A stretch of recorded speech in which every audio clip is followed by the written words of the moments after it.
My remarks will be brief, as I am unprepared. I'm just getting back from the demo around these murders myself.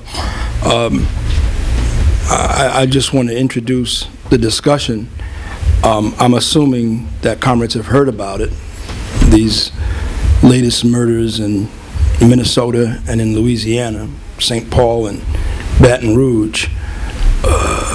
Actually, in New York, too, 3 black workers murdered by the police. Some of it caught on cell phone video, and some of it even on Facebook, streamed live.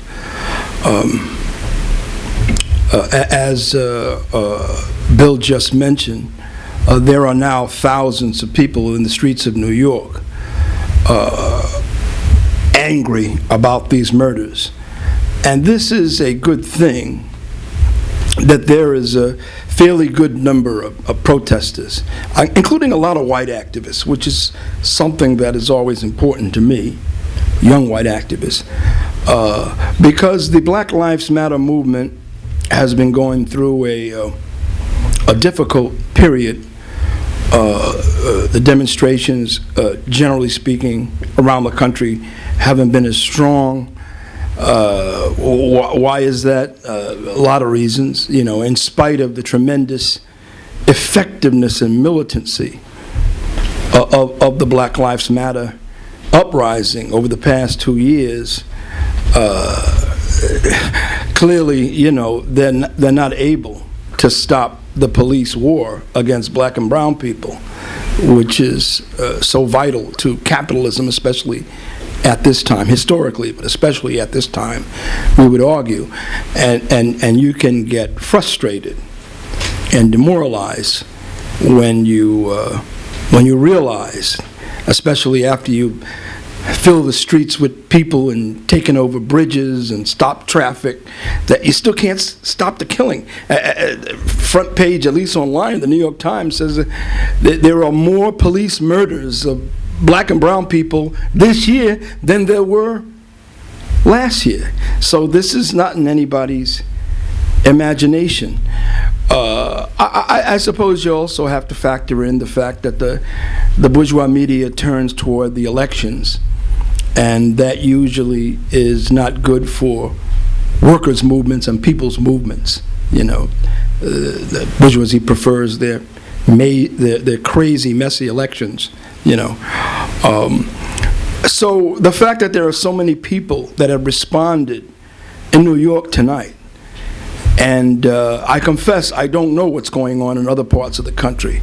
I saw a little bit of what's going on in Baton Rouge and what's going on outside the governor's office in Minnesota, in Minneapolis and St. Paul, and there are demonstrations.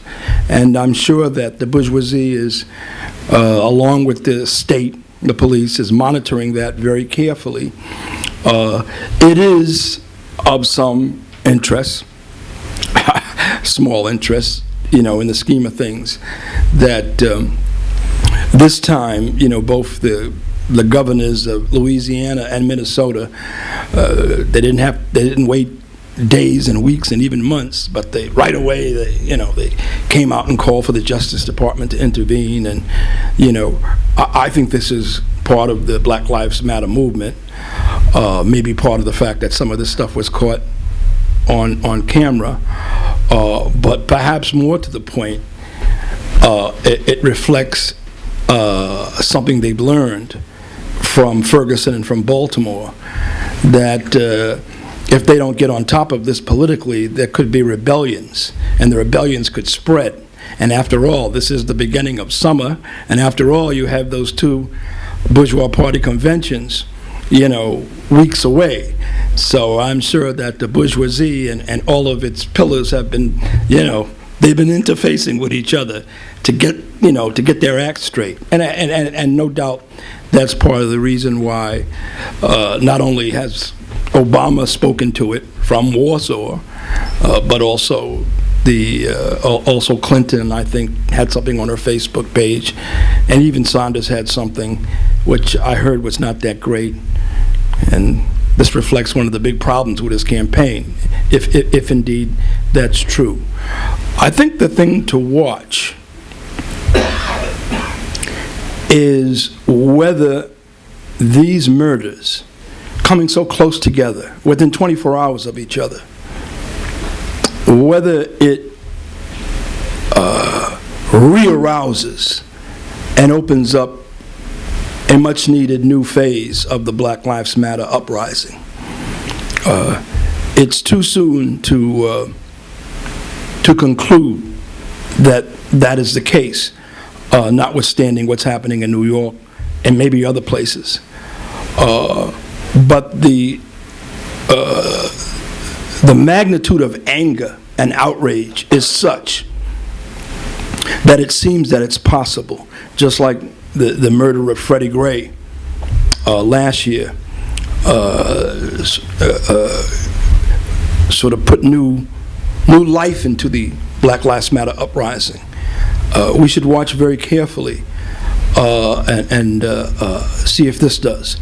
And indeed, if that's the case, especially going into Cleveland with the Republican convention and Trump, and in Philly, the Democratic convention, about a week afterwards, it would be a good time for us to review what the working class movement, especially the most revolutionary vanguard forces, including ourselves, have done, and how have we helped and what have we learned about what more we can do to be supportive of this Black Lives Matter uprising. It is so important on so many levels. I mean, one of the things that we argue is that as historic and familiar as these legal lynchings are, state murder of black and brown people for no reason except being black and brown, it's certainly not a new thing. We contend as Marxists that this war against the black workers is intensifying, and that changes in the capitalist economy are abetting that. Primarily the fact that in this stage of what we call capitalism at a dead end, there are fewer and fewer jobs, not just our wages going down, there are just fewer jobs. So that means that not only is the reserve army under capitalism of unemployed workers growing, it's growing to the extent that part of that reserve army, as far as the capitalists are concerned, are people they can kill off because there's no need for them, whether they kill them outright or whether they're put into the prison industrial complex, and more what we're seeing is where the government is pulling back social services, daycare, health care, welfare. In its place, it's the police. This is what the most oppressed workers are dealing with. This is the government that they're dealing with most often. And what has happened over the past 48, 72 hours, this is the consequence of it. But going forward, just as in our discussion of Brexit, the referendum vote in Britain a few weeks ago, which we did advertise, I believe, we would continue the discussion. And indeed, if comrades and friends have questions, we will certainly entertain them here. It's an ongoing development. But just as in that case, what's at issue here? Racism and national oppression, and what the working class movement does in response to it. I think that while this response in New York is reassuring, very reassuring, a few weeks ago, sounds like they're outside, maybe they are, the protesters. outside the window of our office. Less than a few weeks ago, I think, they acquitted one of the many cops who were brought up on charges in Baltimore for the tortured death of Freddie Gray. And we've heard comment, that, why has them being let off not, provoked a more angry response? Part of what I was talking about earlier, about how the movement is down. So it's so great that people are out in the street. But my final point, what's the working class movement going to do about this? In general, and specifically white workers. This is a question for the entire working class, especially white workers. And it's possible, especially in the minds of the young, brave activists who have been in the streets, center stage, in the Black Lives Matter uprising. They think about this. Where's the rest of the working class, particularly the white working class? It will be very difficult to win these activists, not only the black and brown activists, but the young white activists, to a working class perspective, to a revolutionary perspective, to the vision that there can be internationalism, anti-racist internationalism, and global solidarity. If time and time again, it seems as though a section of our class that should be responding is not. And as Marxists, our understanding of this is informed by political and social reality. We know that under capitalism, we cannot end the police war against black and brown people. That will take a revolution and a change of social systems, However, we fight it day in, day out, because we must. And we know this. The one thing that the police and the state and the bourgeoisie that desperately relies upon them and needs them has in their favor. And it's not a new equation. And that is that to the extent that the masses, particularly white workers, seem indifferent to whatever's going on, to state oppression against the oppressed, to the extent that the oppressed appear to be isolated as they are victimized by racist police terror, well, they feel they have a political cover and they can continue to do it. Once the entire working class, in some measure, begins to respond to this and say, no, we will not allow it to happen, that magnifies the political difficulty of the state doing this 100, if not 1,000-fold.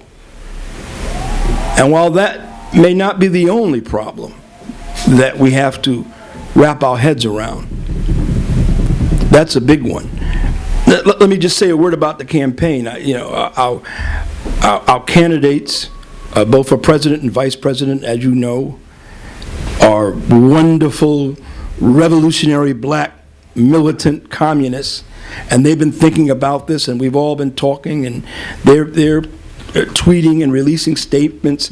I think our presidential candidate, I know our presidential candidate, and this is just one of a number of reactions that she's had to it, put out a statement even before the Minnesota murder, but just in response to the Baton Rouge murder, that athletes boycott the upcoming Olympics, in the spirit of the athletes that held their fist up, what was it, 1969, and so forth, 68, right. And she's been sending some of the responses from athletes. One of the things that I've noted in, reading what's the response online and watching it on bourgeois media is that the black petty bourgeoisie seems to be very upset by this, viscerally, emotionally upset, even more than in other instances. I think it's getting to them. You know, these were black workers, a hospital worker, a street merchant, the young black man, relatively young, they were all in their 30s, black man that was killed in the road rage incident with the cop, a young worker, you know. There's no justification for killing homeless people who have no job, but these were black workers. It brings home the reality that this could happen to any black or brown person, to a large extent, regardless of what social class they're in. From Obama to an unemployed person on the street, you know. So this is not, I don't think this is over. I think this is maybe a game changer. Time will tell. And one of the issues that we had in mind when we launched our election campaign, when the party launched its election campaign, was, among other things, the extent to which we could use our Workers' World Party presidential campaign to solidarize ourselves with the Black Lives Matter uprising. And certainly what is happening now has put that back on the table. And you'll get a lot of reformists and, pardon my French bullshit, ideas about what to do, from cops wearing body cams and the Justice Department coming in and doing what? I mean, how many times does that happen? It's all an illusion, just to change the political situation. It's an opportunity for us to offer revolutionary solutions, like disarming the police, like abolishing the police. There'll be a lot more discussion. It creates more grist for our discussion. Sarah's opening remarks were so important for a lot of reasons, but I think the overriding one, the big one, is this. This is our crisis. Our movement could be doing great. The working class could be kicking butts, having general strikes, shutting down things. Things could be moving in our favor. And then there's one of these terrorist attacks. And the political atmosphere changes, and our movement gets discombobulated, undone, paralyzed. Everybody's confused. And, we can't undo that right away by snapping our finger, But one thing we have to do, we're obliged to do as strong revolutionaries, and that's at least fight for the vanguard, fight for the more politicized elements, so they're not completely confused and demoralized and defeated. This is a process that we'll be dealing with because it's inevitable. The next attack is inevitable. It's less important to the imperialists if it takes place, frankly, in a country where it's mostly black and brown. As Comrade Bill said, very few hashtags about Baghdad, or for that matter, Bangladesh, or for that matter, even Turkey, whatever. But, if it takes place here, if it takes place in Paris, we all know that. Imperialism and racism, But we've got to fight for the political movement. We cannot stand still when it gets hit by one of these events. And everybody's just in a state of shock and everything dissipates. We may have to ride with it because inevitably the shock will dissipate itself and we'll move on, to victories, if we make it through the setbacks. But that's one part of surviving. The other part is fighting it. We've got to fight this, and we have got to hammer it home. This is the bitter fruits. What did Malcolm said? The chickens coming home to roost of what imperialism has done to Iraq and to the Middle East and to much of the world. They are completely 1,000% responsible. And we've got to hammer it home every opportunity we get as part of our struggle to hold on to ourselves and to hold on and strengthen the spine of the revolutionary movement, both those who are conscious of that and those who are only that in an incipient but promising way. I thought Deirdre made a good point about the young whites who are coming out to demonstrate. You know, I must confess that sometimes when I think of the working class and white workers, I'm probably almost semi-consciously inclined to think generationally, you know, and that's probably, I never thought about it, so I'm sort of thinking out loud. It's probably part of that, well, the working class is in the trade unions, you know, and they've had jobs, and they've been there for 20 or 30 years, and hopefully they've got pensions that are not being robbed from them and so forth, you know. And they're organized as workers, you know. And I will maintain and argue that it's always better for older generations of workers, in this instance white workers, and there are tens of millions of those people in this country and around the world.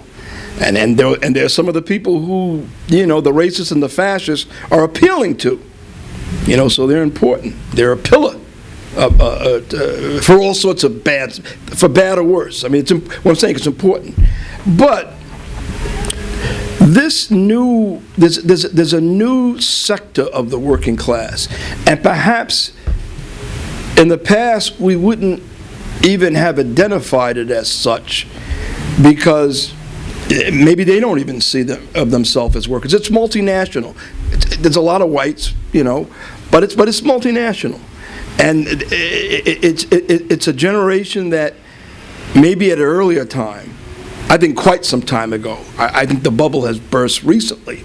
You know, everybody's realizing that things have changed, and wow, there's really no future for us under capitalism, or at least it seems that way. It's sort of hit home big time since the 2007-2008 global financial crisis. This is a generation that had petty bourgeois and bourgeois aspirations, and felt by virtue of the fact that maybe they had some degree of higher education, maybe even a bachelor's degree, maybe in some instances several of them, maybe even a graduate or even a doctorate degree, you know, that, you know, this would mean entree into the privileged petty bourgeoisie or the bourgeoisie. And this is not the case anymore. So this is sort of a new pillar of the global working class. We've talked a lot about low-wage workers. We don't think of these, of what I think both Deirdre and I are describing that way. We think of mostly oppressed workers, women, and that's part of it too. The low-wage workers, the workers who, you know, the first place they go is to McDonald's or to some place where they're going to get some lousy minimum wage job. The immigrant workers, which is a exploding sector. That's another pillar of the global working class. But this is a new pillar, a pillar that under other circumstances back then might have been part of the petty bourgeoisie, or even some of them the bourgeoisie. They're a new sector.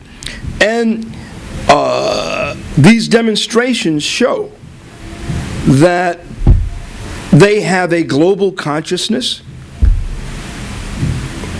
a global cultural consciousness, which affects their attitude toward race and even gender issues. They are progressive. They're part of the reason that Obama was elected.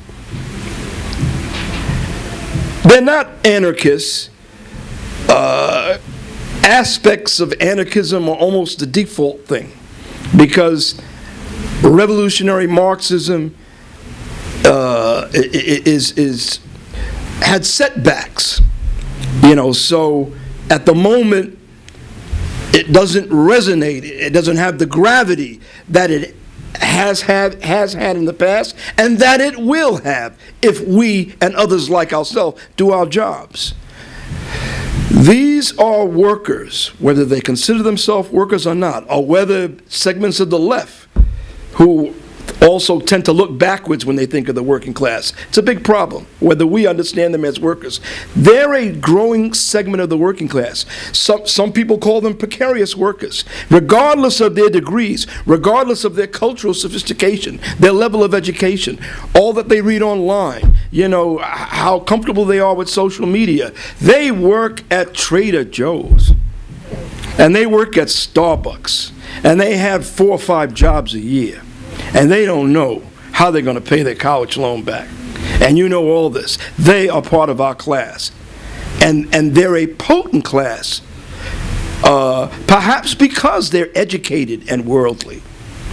Who wins their allegiance? Or let's say, the most revolutionary segment within this working class. Who wins their allegiance politically?